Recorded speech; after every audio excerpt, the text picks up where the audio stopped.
Fala, minha nação tricolor, sejam muito bem-vindos a mais um vídeo aqui no canal Meu Bahia, mais um vídeo nessa segunda-feira, mais um conteúdo do dia para a gente trazer informações sobre a entrevista do Rogério Ceni que ele deu ao Globo Esporte, uma entrevista exclusiva. No vídeo anterior a esse eu já falei sobre algumas coisas e agora eu quero falar sobre a questão de goleiros, porque o Rogério Ceni falou sobre os goleiros do Bahia e também falou sobre o que esperar dessa segunda metade agora da temporada. E também quero aproveitar para falar sobre o mercado de transferências no vídeo de hoje. Eu quero explicar a situação do Carlos Vinícius, atacante brasileiro que está livre no mercado e que já teve o Bahia assim procurando ele por duas oportunidades. Agora ele é livre no mercado. Eu quero explicar um pouco mais sobre a situação dele depois de algumas informações que eu consegui obter referente a essa situação. Já conto muito com o teu like no início do vídeo para você poder ajudar o canal e também o nome do Esporte Clube Bahia. Conto muito também com a tua participação aqui nos comentários. É muito importante que você, torcedor, comente, dê sua opinião, fale sobre o que você está achando das coisas aqui no canal e também se inscreva para que a gente possa atingir a marca de 12 mil inscritos e você, torcedor, também não perder nenhum conteúdo aqui. Meu nome é José Victor, para quem ainda não me conhece, eu sou produtor de conteúdo do Meu Bahia e também estudante de jornalismo e vamos começar esse vídeo para a gente não perder tempo falando justamente sobre essa entrevista que o técnico Rogério Ceni deu à equipe do Globo Esporte.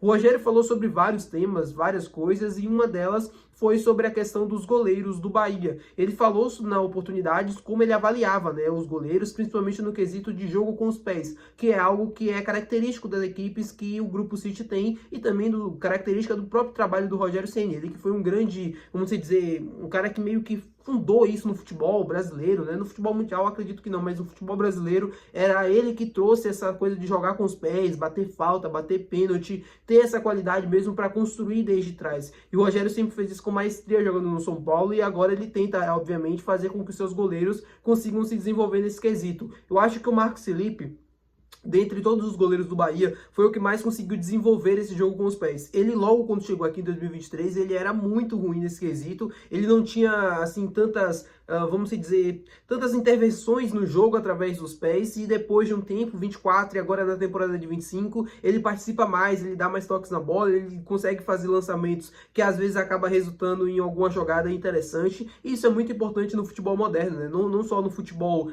assim brasileiro, mas no futebol mundial. Essa é a nova tendência de que todo mundo participe do jogo e jogando bem ali com os pés, articulando, criando desde trás. E o Rogério traz isso consigo também dentro da sua filosofia de jogo. E ele fala sobre isso na entrevista. Ele fala que é algo que faz parte do novo futebol, que obviamente ele vai tentando reaplicar nas suas equipes e que os goleiros do Bahia têm procurado se desenvolver e trabalhar muito. Que não são goleiros que têm essa característica de jogar ali com os pés, mas que eles estão buscando se aprimorar cada vez mais para conseguir ter mais êxito durante o jogo e também, obviamente, conseguir melhorar enquanto, né, dentro da profissão, né, enquanto jogador de futebol. O Marcos Felipe, para mim, melhorou muito. O Ronaldo, a gente viu muito pouco nesse quesito, é um cara que não tem como característica esse jogo com os pés. O Danilo Fernandes a gente também viu muito pouco, mas não é um goleiro que também se destaca pelo jogo com os pés, assim como é o Ederson, por exemplo, no Manchester City. Aquele sim faz com maestria essa distribuição, ele já tem a assistência dentro da Premier League, dentro da Champions também acho que ele já tem assistência, é um cara que trabalha muito, já bateu pênalti inclusive, ele fala que gosta de bater e que pede para bater inclusive ali pro Guardiola, só que nem sempre o treinador espanhol acaba deixando ele bater, mas que é um cara que sempre tá ali participando, que o Bahia um dia possa ter um goleiro assim como o Ederson que consiga também nos ajudar nesse quesito com o jogo com os pés. Outra situação que ele falou e que eu acho muito interessante também a gente repercutir aqui no canal,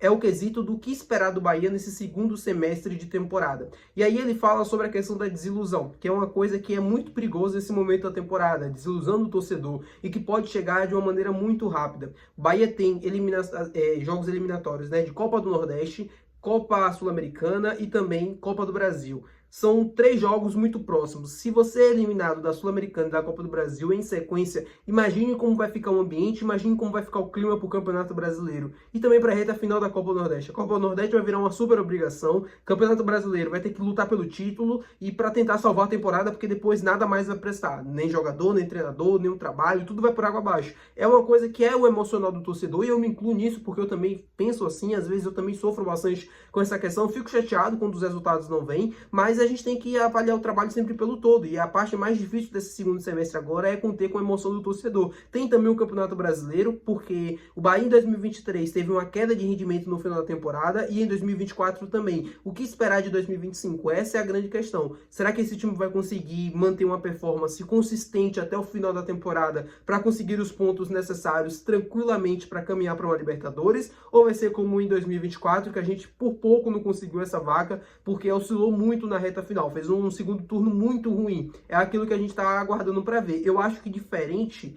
do ano passado é que agora o Bahia tem mais elenco do que ano passado. O Bahia tem mais opções, tem mais jogadores, tem mais opções de qualidade, que é mais importante ainda, e do que ano passado a gente não tinha. Então acho que tudo isso pode fazer diferença para que essa segunda metade de Campeonato Brasileiro ela seja mais equilibrada e também consistente. Falando agora sobre o mercado de transferências com vocês, meu povo, quero falar sobre o atacante brasileiro Carlos Vinícius, que estava atuando no Fulham da Inglaterra e que já foi procurado pelo Bahia em 2 oportunidades. A primeira delas, em agosto de 2023, o Bahia procurou o atacante brasileiro, procurou o clube inglês para tentar uma negociação, só que o negócio não deu certo por questões monetárias. O Fulham pediu um valor muito alto para liberar o jogador naquela ocasião e o Bahia não concordou, e aí depois o Bahia procurou em janeiro de 2024, novamente o atacante brasileiro Carlos Vinícius viajou para a Inglaterra para tentar fechar a negociação, só que o Fulham pediu entre 12 e 10 milhões de euros, o que também não foi aceito pelo Bahia, e aí na oportunidade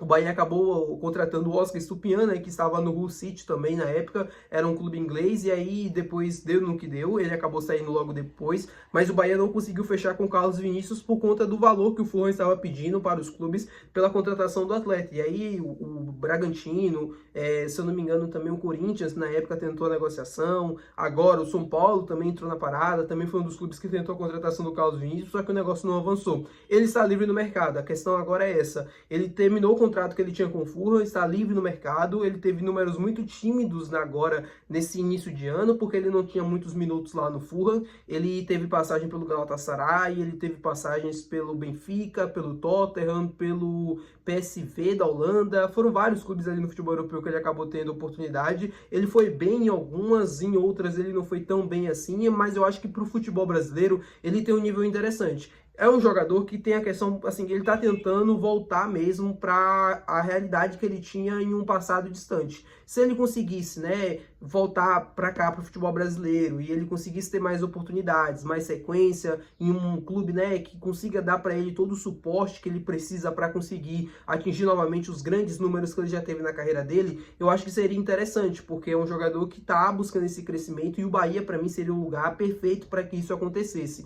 Ele tem um salário que não é tão alto assim, não chega na casa, por exemplo, dos 4, 5 milhões, como eram alguns jogadores, e até o próprio Malcom, que a gente falou no vídeo passado, que o salário gira em torno de 10 milhões mensais, o atacante Carlos Vinícius tem um valor muito menor, né, de salário, e é interessante a gente olhar para isso como uma boa opção para um camisa 9. Se o Lúcio Rodrigues for de fato jogar como um ponta, o Bahia pode ganhar um reforço como um ponta e pode ter o Carlos Vinícius como um reforço para um possível, né, camisa 9, seria também muito interessante, porque o Bahia acabaria ganhando em 2 situações. Eu acho que o Cadu deveria pelo menos buscar olhar com carinho. É um jogador que o Bahia já entendeu que poderia fazer parte do elenco em um momento passado. Por que não agora? Também sobre o comando do próprio técnico Rogério Ceni. Ele tem características para mim que eu gosto muito, é um atacante mesmo de área, camisa 9, fazedor de gols, tem um bom cabeceio também, que no futebol brasileiro, na minha opinião, sobraria com toda a certeza do mundo e seria uma ótima opção pro William José, né? Pra gente não ter apenas um camisa 9 e contar apenas com o Thiago vindo do banco de reservas. Tá bom, meu povo? Muito obrigado por você ter assistido esse vídeo. Se você gostou, não se esquece de deixar o teu gostei, que é muito importante para você poder ajudar o canal. Também não se esquece de se inscrever. Até o próximo vídeo. Valeu, tchau!